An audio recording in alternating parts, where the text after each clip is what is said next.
다음 말씀드릴 비료는 이에요. 희석은 했지만 직접적으로 잎이나 꽃에 닿는 건 피해 주시고요. 너무 냄새가 이상하거나 상했다면 쓰지 말고 그냥 버리는 게 낫습니다.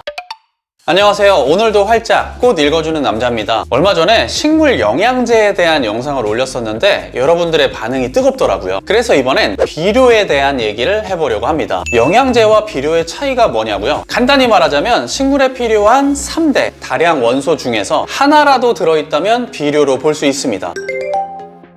지금은 잘 모르셔도 괜찮아요. 이제부터 제가 아주 쉽게 말씀드리도록 하겠습니다. 길지 않은 시간 여러분들은 오늘 이 영상을 쭉 보기만 하셔도 비료에 대한 정확한 지식을 가져갈 수 있으니까요. 중간에 나가지 마시고 끝까지 봐주시면 좋을 것 같습니다. 참고로 영상 뒷부분에서는 내 식물에게 너무너무 좋은 2가지 핵심 비료도 같이 말씀을 드릴게요. 누구나 집에서 쉽게 만들 수 있습니다. 지금부터 저 꽃익남과 함께 하시죠.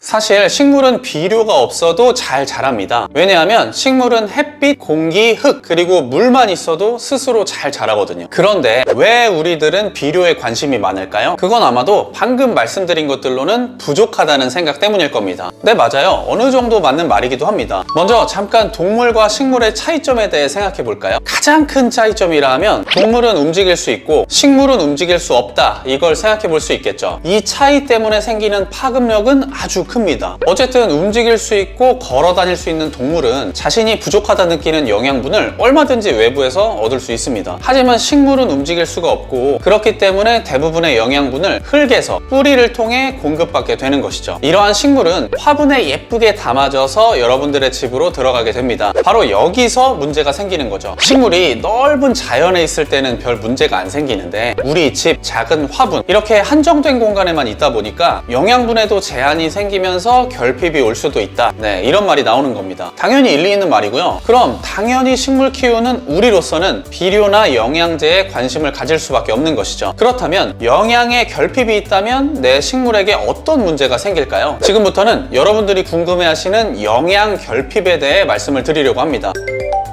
일단 뭐가 부족한지를 알아야 왜 이런 문제가 생기고 뭘 우리가 채워주면 되는지 알 수 있잖아요. 식물에게 필요한 원소는 총 17가지라고 합니다. 여기 아래 17가지 원소가 띄워져 있을 텐데요. 우리가 모든 원소를 채워줄 수는 없으니까 경중을 따져봐야 합니다. 제가 간단히 말씀드릴 테니까 잘 들어보세요. 자, 이 17가지 원소들은 크게 유기물과 무기물 두 종류로 나눠지는데요. 수소, 탄소, 산소, 이렇게 3가지는 유기물이에요. 근데 이건 보통 물이나 공기, 흙에서 얻기 때문에 일단 제외하겠습니다. 그럼 14가지 원소가 남겠죠? 여기서 핵심은 우리가 이 14가지를 모두 챙겨줄 필요는 없다, 이거예요. 이것만 아시면 됩니다. 이 중에서 가장 식물이 필요로 하는 건 딱 3가지. 질소, 인산, 칼륨. 이 3가지만 기억하시면 됩니다. 이제 좀 이해하셨죠?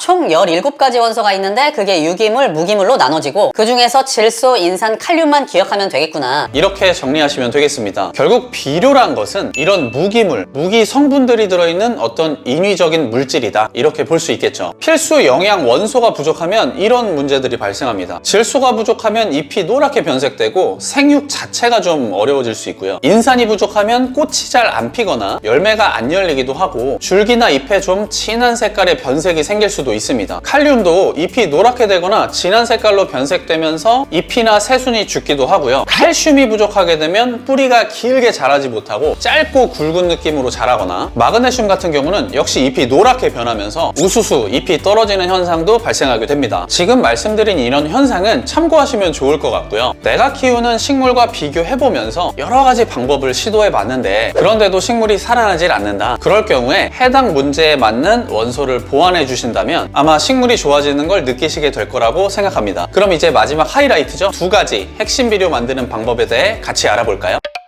여러분, 막걸리 좋아하시죠? 저도 비 오는 날 김치전이랑 같이 먹는 거 너무 좋아하는데요. 사실 이 막걸리 비료는 많이들 알고 계십니다. 그런데 귀찮아서 안 하시는 분들도 많고 해서 저희만의 쉬운 방법도 알려드리고 비료를 주는 명확한 기준도 말씀드릴게요. 일단 시중에서 판매되는 막걸리 아무거나 하나 준비를 해주시고요. 종이컵이랑 설탕만 준비해 주시면 이게 끝입니다. 너무 많이 만드실 필요도 없고요. 2대1 비율로 막걸리는 종이컵으로 2컵 정도에 설탕은 종이컵 1개 정도, 이렇게 이렇게 넣어서 섞은 뒤에 실온에서 10시간 정도 두시면 됩니다. 그냥 지금 만들고 나서 내일 사용하시면 아무 문제 없어요. 이제부터가 핵심인데요. 막걸리 비료는 물 2리터 정도에 아까 만든 비료를 섞어서 주셔야 합니다. 그리고 이 비료만 주지 마시고요. 일단 화분에 물을 충분히 준 다음에 이 비료를 주게 되면 영양에 도움을 줄 수 있습니다. 가능하면 일주일에 한 번 정도 그렇게 해보시고 결과를 좀 지켜봐 주세요. 막걸리는 아까 말씀드린 3가지 주요 원소를 비롯해서 마그네슘, 비타민도 있다고 하니까 식물에는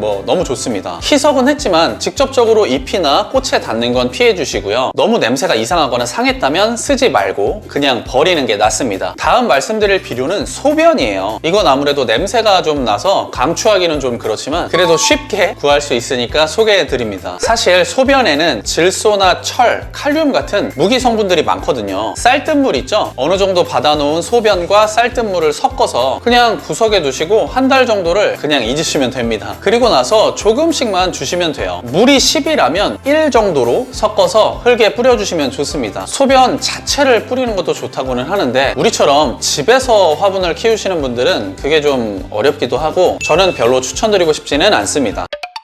오줌 비료에 대해서 거부감 느끼시는 분들도 많이 계실 텐데요. 이건 꼭 알아주셨으면 좋겠습니다. 우리가 직접 먹는 작물이나 음식에 들어가는 재료들도 오히려 화학 비료를 사용하는 것보다 이렇게 소변을 활용하는 게 우리한테도 좋고 환경 면에서도 더 좋습니다. 전 세계적인 추세이기도 한데요. 최근에는 오줌에 있는 영양소를 농축액으로 개발하기도 하고 사람의 소변을 비료로 사용한 야채나 과일들이 훨씬 더 신선하다는 연구 결과도 종종 보게 됩니다. 그러니까 너무 이거에 대해서 부정적으로만 보지 않으셔도 될 것 같아요. 오늘 보셨다시피 적당한 비료는 당연히 식물에게 도움을 줄 수 있습니다. 하지만 아시죠? 과하게 사용하면 모자란만 못하다. 과한 사용은 오히려 식물에게도 안 좋고 환경에도 좋지 않거든요. 적당하게 사용하셔서 우리 집에 있는 자연들과 건강하고 행복한 반려생활 하시길 바라겠습니다. 오늘 내용도 조금이나마 도움이 되셨다면 아래에 있는 좋아요, 이쪽이죠? 좋아요 한 번씩만 꼭 눌러주시고요. 혹시 아직 안 하셨다면 구독도 해두시면 좋을 것 같습니다. 그럼 여기까지 할게요. 구독은 좋아요.